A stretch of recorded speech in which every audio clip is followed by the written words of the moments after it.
Greetings, Darlene here. It's a beautiful day out. It's in the low 70s, mid 70s. There's a slight breeze, and it's beautiful.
I'm sitting here by my wild rose bush and I see we have some rose hips that are forming. They're green now. They'll turn red after the frost in October.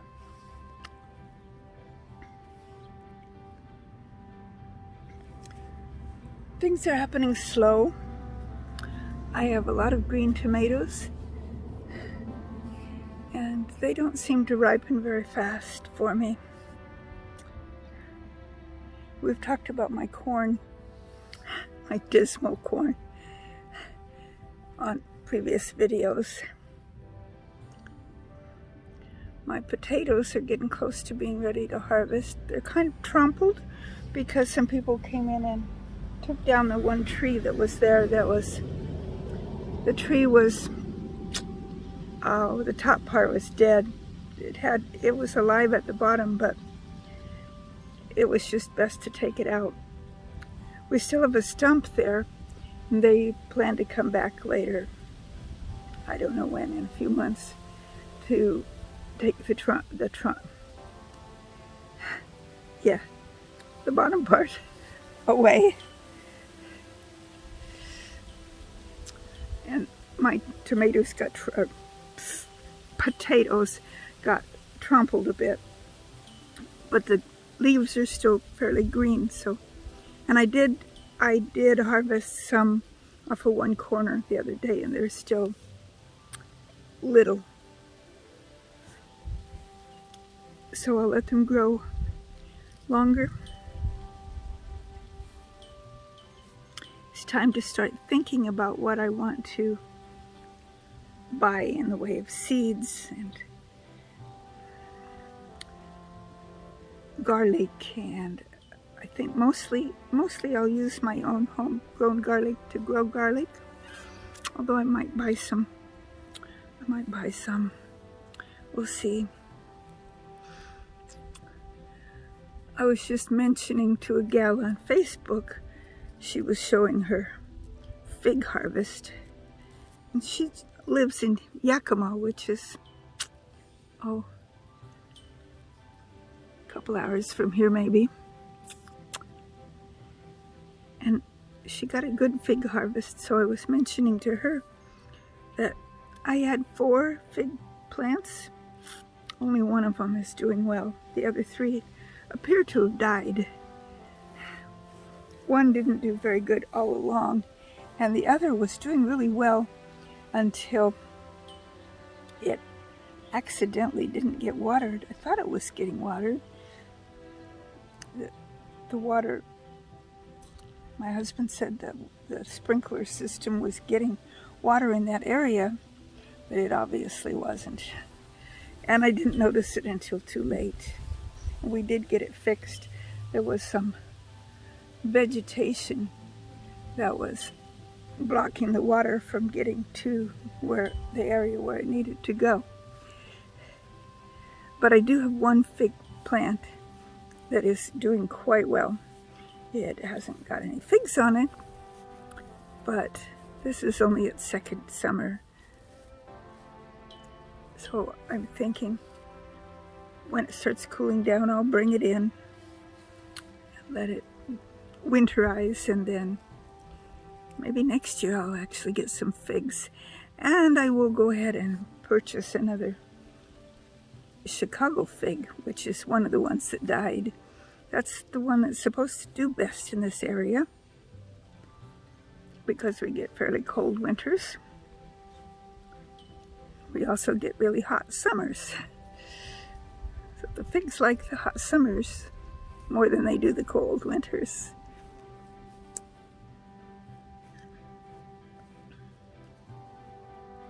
I planted seeds for some of my winter crops, and I've still got some more to do.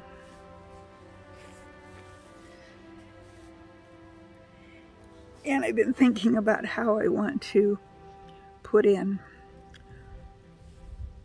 hoops for the winter, where I want them all positioned, and what areas I want to focus on getting more perennials.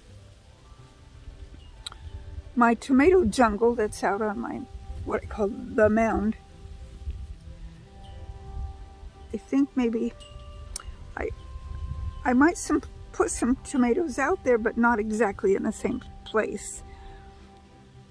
And definitely gonna try a different method of trellising. I had tried the string method and it worked well when they were small, but then when they got big, it didn't work so well. They're just a jungle. And I didn't do a real good job of pruning because I wasn't sure which ones were indeterminate and which ones were determinate. So I sort of left them to do their own thing, which they have definitely done. And I've got some squash plants intertwined in there too with my corn. Put corn, beans, and squash, the three sisters. I believe I talked about that in an earlier video also. The squash plant looks good, but I'm not sure I have any squashes coming on it. I'm hoping I do, but I haven't seen any. So with it being a bit of a jungle, I'm not sure if the bees could get in there to pollinate flowers when they come on.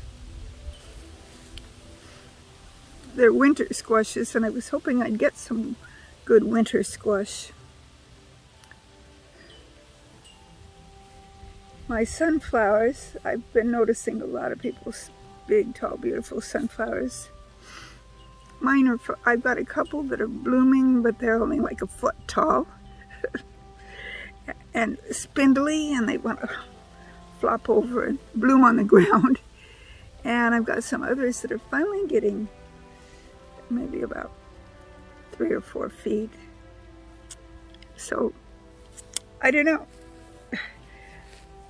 I work at gardening, but my garden just kind of stays small. I need to do more into enriching the soil. I've been working on it, but I know that's the key to having my garden be more lush than it is. But the point is, I try, and as far as my health will let me do things, my health is great, but my ability to move around is a little wobbly.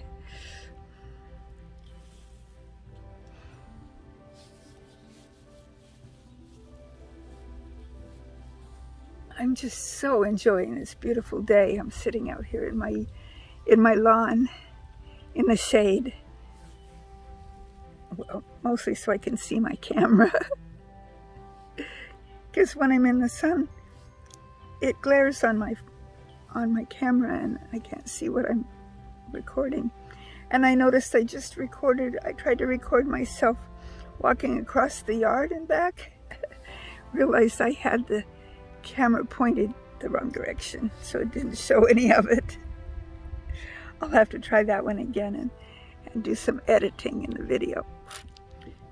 I like it best when I can shoot a video that doesn't need editing, but that doesn't happen very often. So I'll sit down and do some editing, get something put together for you. Remind you that whatever your garden is like, enjoy what you have, whether it's small and struggling or large, beautiful and lush, or anything in between. Be thankful for it. Count this year as a learning process.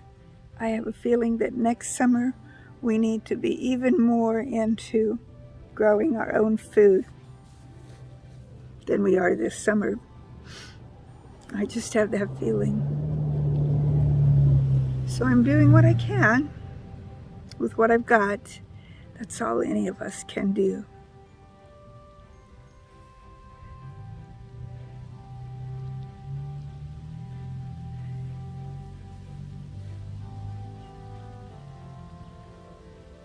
I like just to sit here in the quiet, well, except for the cars going past.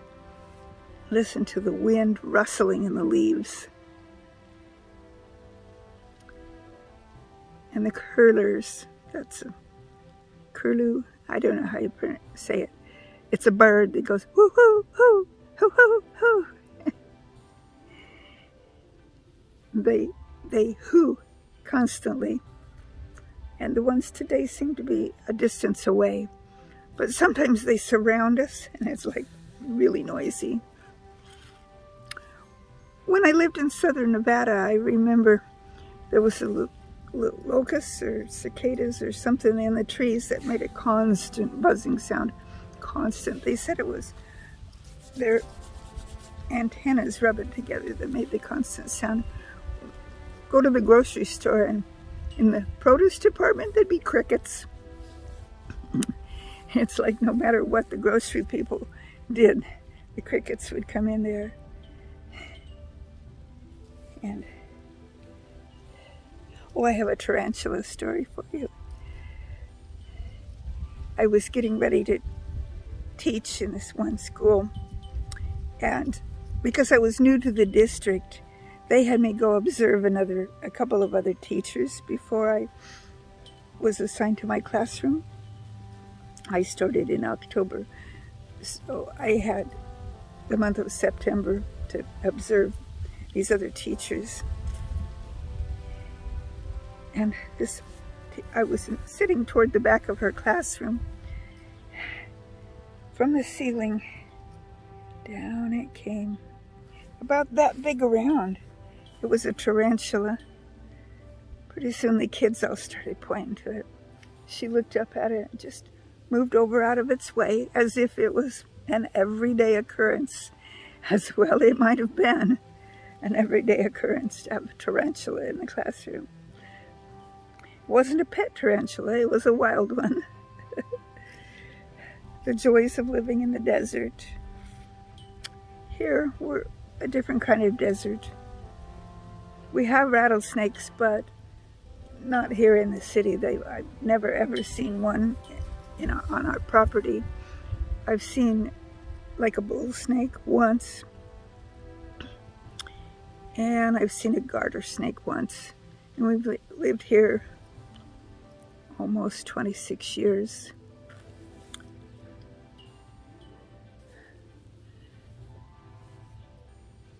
Let's see, what other animal? Oh, we have bunny rabbits. You've seen me scare up the bunny rabbits in the yard. I've never seen a deer in our yard. Although I think one time we had some deer go through the part of the yard that's not fenced. But we're right on the edge of town, and our town isn't very big. It's only like 1,700 people. So it's a little town. The livelihood of most people here is wheat farming. And we have a wheat farm that's kind of one house across the street, another house, and then there's the field, a wheat field. So we're close to a wheat field. So it's surprising that we don't have more deer in this area. We did have a badger one time. He tried to burrow under the house. We just moved. We didn't try to catch him. We just tried to get him to relocate himself. He went waddling on down the street after he saw that he was getting nowhere trying to dig under our house. What other animals do I have? Oh, I have my worm bins, which I haven't really shown you for a while, but they're doing fine. I need, one of my tasks in the next week or so is to get out there and extract some of the worm poop. That's why I have the worms, is to gather that. And that will help also with making my ground rich.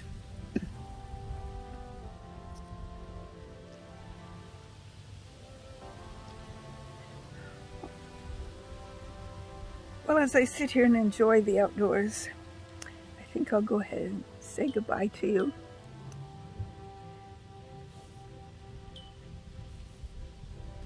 And we'll catch you on the next video. May the good Lord richly bless you.